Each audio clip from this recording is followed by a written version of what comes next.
Hello les poissons et bienvenue sur ma chaîne. Je suis très contente de vous retrouver pour faire votre tirage sentimental début juin pour vous les poissons. Je voudrais souhaiter aussi la bienvenue à tous les nouveaux abonnés. Merci infiniment d'être là et de vous être abonné à ma chaîne. C'est super, on va continuer. Donc c'est parti pour votre tirage sentimental les poissons. On y va, alors on va tirer une première énergie. Voilà. Où en est la relation en fait au moment où je vous parle? Où est-ce que vous en êtes?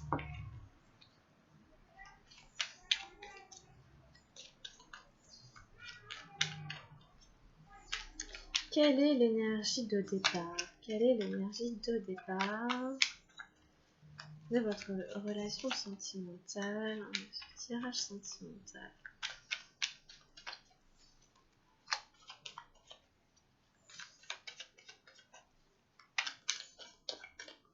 Hop, on va prendre celle-ci. Allez, je vous baisse la caméra puis je vous montre le tirage qui est en train de se faire. Hop. Quelles sont vos énergies à vous?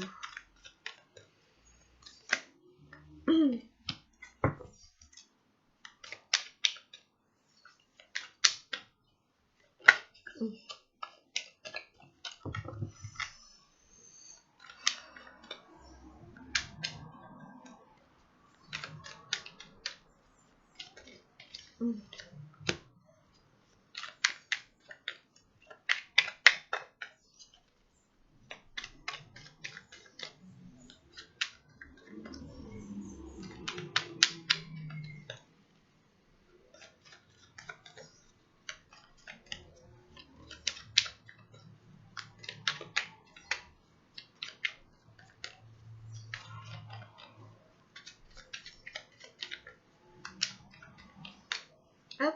Et puis en face de vous, quelles sont les énergies du partenaire? S'il y en a un, en tout cas la personne que vous avez dans votre cœur, la personne à laquelle vous pensez.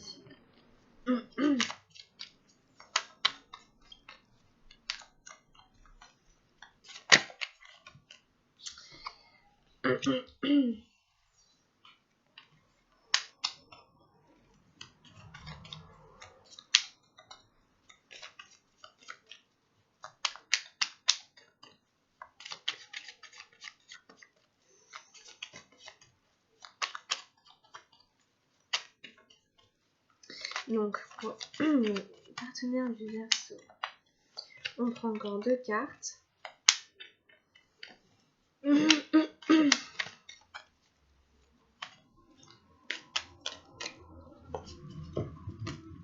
Oups.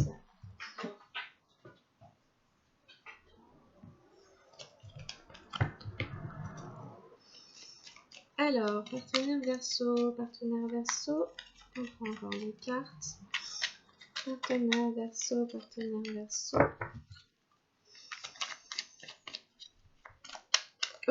que je dis? Partenaire Poisson. Excusez-moi, oh là là.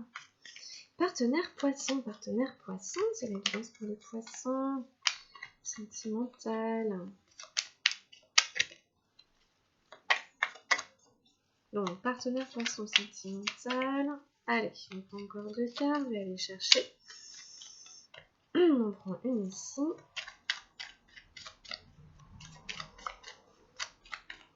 Partenaire Poisson. Quelle est la première énergie? Partenaire. Hop. Et puis on prend l'énergie de direction que va prendre la relation. Alors, direction de la relation amoureuse. Pour les poissons, quelle direction ça va prendre? Alors, si vous entendez du bruit, c'est les voisins, les voisines, etc. Je suis désolée, hein, il y a toujours un peu bruyant ici. Alors, on y va. Ah, on a la morale pour commencer, hein, pour vous. Hein, c'est la dame des nuages. Alors là, ok. Alors, j'y reviendrai, mais la morale, c'est pas forcément très marrant. Alors, on a le 12, c'est la nouvelle vision dans les arcanes majeurs. On a la banalité, c'est le 8 arc-en-ciel. Et on a le 16, la foudre, c'est la 16 des arcanes majeures. Waouh, c'est un tirage assez fort là quand même hein, pour vous. De votre côté. Bon, et ensuite en face, on a l'ajournement, la 4 des nuages, la politique, la 7 des nuages, et la 8 d'eau, le lâcher prise. Ok. Et enfin, nous avons l'exclu, le 5 l'arc-en-ciel. Bon. Peut-être j'en rajouterai une hein, sur cette carte. Hein, parce que, la morale, déjà, en fait, on a pas mal d'énergie des nuages. Donc ça, c'est cette carte, mais aussi pour votre partenaire. Vous n'en avez pas. Donc, on peut penser que peut-être cette énergie vient un peu de lui, ou en tout cas, il y a un côté très moralisateur. Ça c'est bien, ça c'est pas bien, il faut faire comme ça, mais non, mais pas comme ça. Vous voyez, c'est vraiment le jugement moral. Donc, peut-être qu'on se juge, on se jugeait beaucoup dans la relation. Il pouvait y avoir comme ça des rapports entre vous. T'es pas assez comme il faut, que ceci, cela, ceci, cela, voilà. Des notions rattachées à des notions de morale, moralisation, moralisateur, pas marrantes, rigoureuses, carrées, un peu strictes, un peu... ça cloisonne un peu quoi. C'est un peu enfermant, c'est un peu enfermé quand on a des idées arrêtées sur ce qui est bien, ce qui est mal et tout. Ça permet pas de faire différemment, ça permet pas de mettre un peu de fantaisie. La morale elle est dure quoi. La morale elle est dure, c'est une voilà. Donc peut-être qu'entre vous, bon, il y avait des notions d'être un peu dur l'un envers l'autre, ou plus l'un ou plus l'autre. Et que la relation en était un peu là à ce moment-là. Alors, on continue, on prend la 12 hein, pour vous, hein, des arcanes majeures, c'est la nouvelle vision. Vous êtes amené aujourd'hui à poser un nouveau regard sur ce que vous vivez, à mon avis sur votre relation sentimentale. Peut-être que vous vous demandez si c'est ce que vous voulez. Peut-être que vous vous demandez comment vous voulez que ce soit. Je pense que peut-être en parlant avec des amis, etc., vous allez avoir de nouvelles manières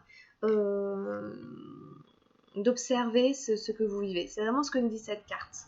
Hein, Ensuite, on a la banalité. La banalité, c'est le 8 arc-en-ciel. C'est un tout petit peu l'ennui. Ça pourrait faire penser à de l'ennui. Alors que bon, ça nous invite ici dans ce tarot plutôt à faire de chaque moment quotidien des moments savoureux, extraordinaires. Vous voyez, même si on fait pas la fête tous les soirs, on est bien quoi. On est bien quand même. Ça pourrait être la petite maison dans la prairie. Hein. Alors à vous de voir en fait. Hein. Peut-être que vous portez un nouveau regard sur ce que c'est pour vous la vie de couple au quotidien. Hein. Comment est-ce que je vis mon quotidien amoureux? Voilà. Est-ce que je m'ennuie? Est-ce que je voudrais que ce soit différent? C'est possible hein, parce que vous avez la foudre, la 16 des arcanes majeures à la fin en troisième carte.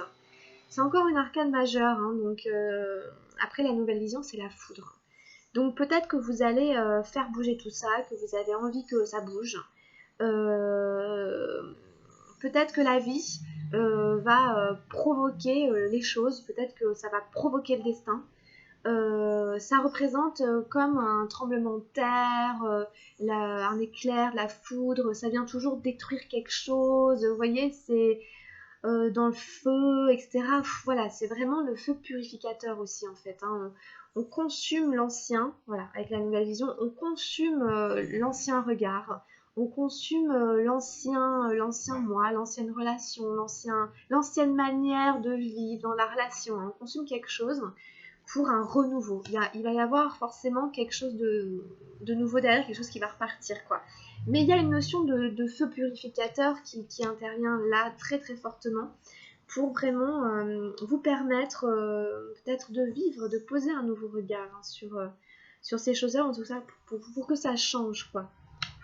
Et pour votre ami, on a la 4 des nuages, donc l'ajournement. Donc là, on se retrouve une fois de plus dans le mental, hein, dans les énergies des nuages, avec ce personnage qui reporte sans arrêt à demain les choses qui devraient être faites aujourd'hui ou qui pourraient être faites aujourd'hui. Alors ça peut être plein de choses. Ça peut être par exemple, je suis désolée, ça crie un peu à côté. Ça pourrait être par exemple, regarde, tiens chérie, on va au restaurant ce soir. Puis l'autre qui me dit, bah non, j'ai pas envie, pas ce soir, je suis fatiguée, on revient demain. Alors quand ça s'accumule, au bout d'un moment, ça va quoi, évidemment quoi. Ou ça peut être tout plein de petites choses comme ça. Après, lui, il peut reporter, n'importe quoi, mais il est possible que ça concerne quand même la vie sentimentale. Ça peut être, on s'installe ensemble, bah non, pas encore. Ça peut être, vous voyez, des choses, qui sont sans arrêt reportées. C'est au bout d'un moment, on craque, hein. C'est pas conseillé. Mais alors ils sont dans la politique. C'est le 7 des nuages, hein, on continue dans le mental. Mais donc cette carte, c'est la carte un peu du faux, hein, du tricheur. C'est un peu la carte de celui qui met un masque. C'est un peu la carte de quelqu'un qui n'est pas tout à fait vrai, qui cache des choses, qui dit pas tout. C'est quelqu'un, on ne sait pas trop quand est-ce qu'il joue, quand est-ce qu'il joue pas, quand est-ce qu'il dit la vérité, quand est-ce qu'il... Voilà. Donc, c'est quelqu'un qui porte un masque, hein, la politique, hein, c'est représenté par un politicien qui est tout véreux, etc. Alors, évidemment, je ne dis pas que c'est votre partenaire, hein, et qu'il est, hein, mais il y a des notions comme ça, hein, quand même, hein, qui sont dans son jeu, hein. Donc il faut voir à quel endroit ça le concerne ou la concerne en fonction de ce que vous vivez, hein, de votre situation, hein.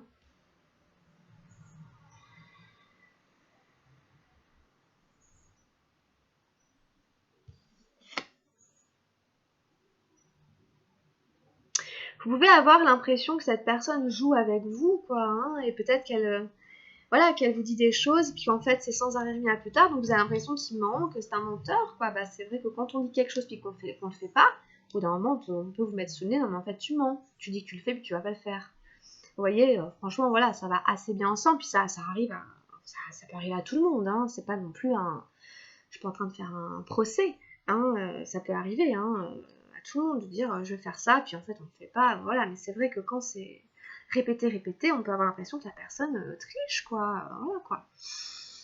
Alors pour lui, hein, on a le lâcher prise. Là, c'est le 8 d'eau. Donc là, tout d'un coup, on revient dans les émotions et on dit d'arrêter son jeu, d'arrêter son jeu d'une certaine manière ou de lâcher le truc, quoi. Voilà.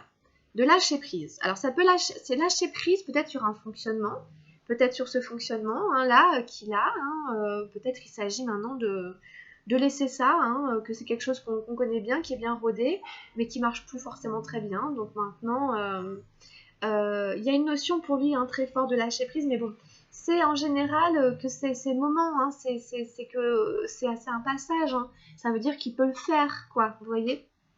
C'est abandonner, renoncer. Par exemple, reconnaître qu'on a tort aussi, vous voyez. Ok, je reconnais. Voilà, je lâche prise, je reconnais. J'ai dit ça, je ne l'ai pas fait. Je voulais faire ça, j'ai fait autre chose. Je reconnais. Lâcher prise sur son ego, sur son mental, hein, quand on est agrippé à vouloir avoir toujours raison. Voilà, je lâche prise, j'arrête de vouloir avoir raison, j'arrête de vouloir sauver les apparences, j'arrête de vouloir flatter mon ego, voilà. Je lâche prise, c'est pas grave, ok. De toute façon, voilà. Donc, il y a une notion pour cette personne quand même de se remettre en question et d'arrêter de s'agripper à des choses qui doivent la rassurer ou parce qu'il veut absolument être comme ci ou comme ça, parce que peut-être il est attaché à certaines morales, à certaines valeurs qui sont là pour le rassurer. Sachez aussi que si cette personne, elle est dans un cadre comme ça, hein, très restreint, très rigide, etc., où il n'y a rien, il n'y a pas un choix qui dépasse, c'est parce que c'est des choses qui lui viennent sûrement de son éducation, c'est des choses qui ne sont pas forcément vraies, c'est des choses qui ne sont pas forcément réelles, c'est des choses que cette personne n'a pas forcément éprouvées de par elle-même dans ses valeurs. Et donc il y aura sûrement, hein, un chemin à faire pour cette personne pour déterminer vraiment, voilà, ça veut dire quoi, c'est quoi qui est bien, c'est quoi qui est mal, ça veut dire quoi, hein. Pour le tarot Shozen, pour le tarot de la transformation, pardon, c'est l'état de vigilance qui est important. Il n'y a rien qui est bien, il n'y a rien qui est mal en soi, tout dépend de la conscience. L'important, c'est la conscience qu'on a des choses, d'avoir conscience de notre intention, d'avoir conscience de nos conséquences. Vous voyez, voilà. Donc là, c'est un peu pour vous, je pense que c'est un peu... un peu comme ça. Vous avez des énergies assez différentes, hein, puis on finit là-dessus, donc c'est pas... Je vais peut-être en remettre une, c'est pas facile. Parce que l'exclu, c'est la 5 arc-en-ciel, il se sent, j'allais dire mis à la porte, il se sent isolé. Il a un sentiment d'essolement, un sentiment d'être incompris. Il a l'impression qu'on l'a oublié derrière sa grille, qu'il est tout seul et qu'il a beau appeler au secours, personne ne vient l'aider. Sauf que cet enfant, bah, en fait, il s'est pas rendu compte que le cadenas était ouvert. En fait, il a l'impression qu'il est enfermé, mais en fait, la chaîne, elle peut partir. C'est pas fermé à clé. Mais en fait, comme il reste accroché au barreau, bah forcément, il peut pas se rendre compte que c'est ouvert. Donc, c'est aussi déplacer l'attention, mettre l'attention ailleurs, plutôt que de s'accrocher à des barreaux. Il y a pas mal de barreaux, hein. Il y en a aussi ici dans la morale, hein. Donc, peut-être que ça va pas énormément évoluer, hein, en 15 jours. On est toujours un peu dans le même modèle pour moi. Mais bon, là, il s'agit plutôt de déplacer son regard comme avec cette nouvelle vision. D'arrêter de s'accrocher à la rigueur, à la rigidité, et de s'assouplir, de mettre un peu de flexibilité, de se prendre un peu moins au sérieux pour faire diversion, mettre son attention ailleurs et réussir à ouvrir le champ, quoi. Donc on verra, hein, je peux en mettre une sur l'exclu si vous voulez. Enfin, ça peut être bien parce que c'est vrai que cette carte elle finira comme ça, mais bon, des fois ça peut être pire, hein. Alors ça, on sait pas trop à quoi s'attendre, hein. Alors on va voir, on va en mettre une. Qu'est-ce qu'on rajoute sur l'exclu, hein? Voilà, on a eu le courage. Bah c'est bien. Voilà. La 8 des arcanes majeures, c'est une arcane majeure qui vient vraiment vous soutenir, hein. Donc courage, courage dans les épreuves, courage dans les difficultés, courage avec ce sentiment d'être incompris, d'être plus ou moins mis à la porte, d'être... voilà, hein, courage, voilà. Rien n'est perdu, hein, tout peut encore arriver, hein. Il a fallu du courage à cette graine, hein, pour avancer et se développer. Et peut-être qu'elle a connu des difficultés, hein, la petite pousse, hein. Elle a sûrement connu des pluies, des tempêtes, des orages, des foudres, mais elle est là. Elle tient debout, vigoureuse, vaillante, pour s'épanouir. Donc n'oubliez pas, ce qui compte, c'est votre épanouissement. C'est de devenir comme la fleur. Donc ce qui compte, c'est vous, concentrez-vous sur votre épanouissement, sur cette fleur, courage. Soyez courageuse, ça va aller. Bon, ok. Allez, on continue, on prend une carte de la transformation pour les poissons.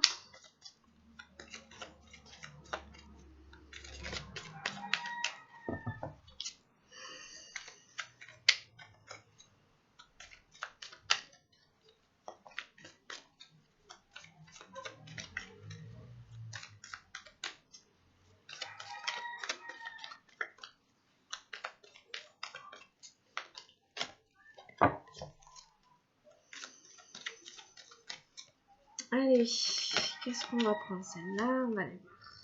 Bon. Alors, c'était l'abus de pouvoir, hein, c'est la numéro 24. Bon. Alors, on va aller jeter un œil. Comment Vivekananda perdit sa clé? L'amour, ça commence comme ça. L'amour est le seul antidote à l'abus de pouvoir. Sinon, tout pouvoir corrompt, que ce soit par la richesse, le prestige, que ce soit sur un plan politique ou un plan psychique, cela ne fait aucune différence. Chaque fois que vous vous sentez en position de pouvoir, si l'amour n'est pas présent comme antidote, votre pouvoir sera un désastre, une malédiction pour les autres, parce que le pouvoir rend aveugle. L'amour ouvre les yeux, purifie le regard, votre perception devient claire. Voilà. Bon. Intéressant, hein, intéressant, j'aime bien.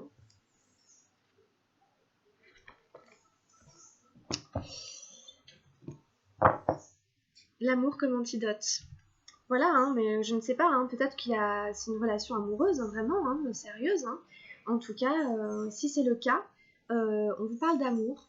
C'est simplement d'y revenir, en fait, d'y penser, d'y repenser, quoi. Hein, si par exemple, on est avec un homme politique, prends des exemples. un homme politique qui joue un jeu social forcément ou qui a un rôle à jouer dans le milieu social, quoi. Ça peut être quelqu'un qui a du pouvoir, qui a de la notoriété, qui est facilement admiré ou reconnu, ou à qui les gens serrent la main, etc., quoi. Et ben là, vraiment, on invite en tout cas là-dessus à faire attention à l'abus de pouvoir, justement, et à revenir à l'amour, à l'amour, à l'amour, à l'amour, à l'amour en premier, l'amour dans tout. C'est par amour qu'un politicien est censé faire son travail. Il y a des politiciens qui aiment la politique et qui font très bien leur boulot. D'accord? C'est pas un problème, hein. Il y en a, heureusement, hein. A priori, c'est la vocation, on la fait par amour. Quand on est un comédien, on le fait aussi par amour. Mais si on se met à duper les gens, ben là, on perd la chose essentielle. Bon, bref, en tout cas, voilà, c'est celle-là qui est sortie, donc à voir comment ça résonne. Hein, ok, alors, on fait un tirage avec les anges de l'amour. Le tirage des anges de l'amour. Qu'est-ce qu'ils vont nous dire pour les poissons?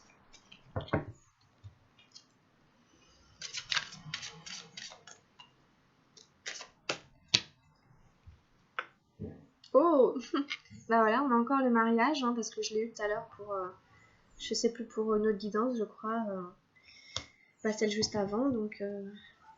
Alors, en tout cas, cette situation peut comporter un mariage, hein. Il est possible qu'au bout, hein, au bout, il y ait quand même une demande en mariage, une officialisation, hein, pour certains d'entre vous, hein, s'il y en a qui y pensent, qui l'espèrent, voilà. Vous voyez comme ça vous parle, comme ça résonne, hein, on continue. On continue, on prend d'autres cartes.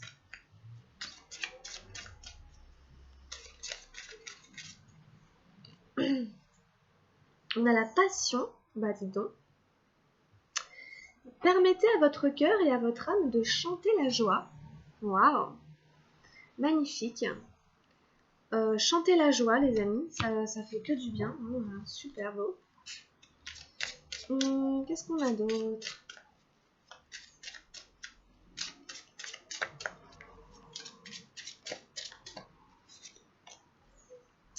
Ah bah j'ai l'amour véritable. Voici l'amour de votre vie. Bon, alors il y en a pour qui c'est sérieux, hein. Il y en a pour qui c'est vraiment sérieux, hein, je pense. Hein. Entre l'amour de votre vie et le mariage, c'est concluant, hein. C'est très très concluant. On a aussi le facteur religieux. Votre vie amoureuse subit l'influence de votre religion et de votre voie spirituelle. Voilà. Pour certains d'entre vous, si ça parle à certains d'entre vous, il peut y avoir, consciemment ou inconsciemment, des influences de la part de vos choix religieux, spirituels, d'un côté ou de l'autre. Puis on prend une dernière. Oh là là, j'ai la carte des âmes sœurs. Waouh! Oui, c'est bien votre âme sœur. Bon, ben vraiment, je vous dis, il y a un tirage assez fort, hein, d'un côté quand même pour certains d'entre vous. On vous parle quand même de cette notion d'âme sœur, de mariage, d'amour véritable. Vous voyez comment ça résonne entre vous, hein, il y a toujours plusieurs interprétations possibles. Par exemple, on pourrait aussi imaginer une toute autre situation par rapport au facteur religieux à ce que j'ai là. On pourrait imaginer aussi des personnes qui sont dans des relations où en effet l'influence de la religion est très très forte. Je prends certaines religions où vraiment il y a les parents, donc la morale, qui va demander à la fille ou au fils, enfin de se convertir, au partenaire de se convertir pour intégrer la nouvelle famille, la belle famille, hein, vous voyez. Et ça peut donner des jeux de pouvoir un peu, quoi. Vous voyez, il y a ce genre de schéma aussi qui existe, hein. Donc, ce genre de situation, ça peut exister, hein, on en voit, on en connaît, hein.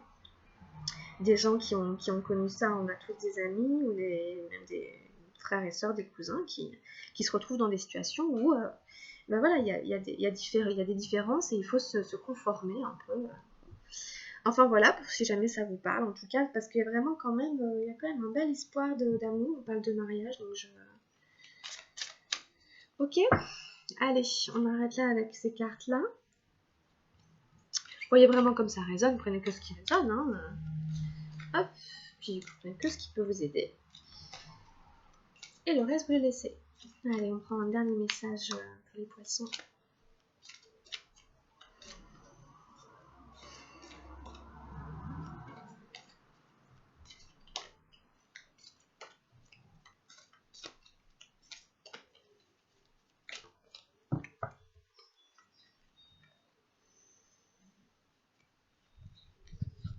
Oups. Alors, j'ai tiré je m'affirme. Là, j'en ai fait tomber une autre. Je m'affirme, je cesse de laisser mon pouvoir entre les mains des autres et d'être la victime. Je redeviens l'être suprême. Je m'exprime en toute liberté, en étant toujours à l'écoute de mes réels besoins. Je ne garde plus rien à l'intérieur et je n'ai plus peur de la réaction de l'autre. Je retrouve ainsi toute l'essence de ma lumière. C'est rigolo parce qu'on retrouve encore le mot pouvoir. Alors, reprenez vraiment votre pouvoir, n'ayez pas peur de l'autre. Restez à l'écoute de vos réels besoins. Exprimez-vous en toute liberté. Super belle carte. Je trouve que ça finit quand même pas mal le tirage. Et puis ici, on a l'énergie d'amour qui a volé, pas très loin. Je vous la montre quand même, c'est une très très belle carte. Voilà. Je laisse l'énergie d'amour circuler en moi. Je coupe et laisse tomber tout ce qui brille mon harmonie intérieure. Je choisis d'être l'expression de l'amour. Alors je redonne liberté à ce fluide divin, cette source de paix. C'est quand même sympa aussi de finir là-dessus. Voilà, super. Bon, on va arrêter là, mes amis poissons. J'espère que la guidance vous aura plu, qu'elle vous aura parlé. Si c'est le cas, pensez à liker et à vous abonner. On se retrouvera mi-juin pour la suite des guidances. Voilà, n'hésitez pas à jeter un œil à votre guidance générale et à celle de votre signe ascendant si vous le connaissez. Voilà, quant à moi, je vous laisse là-dessus, amis poissons, je vous fais plein de grosses bises. Portez-vous bien, prenez soin de vous, je dis à très vite. Bye bye, ciao.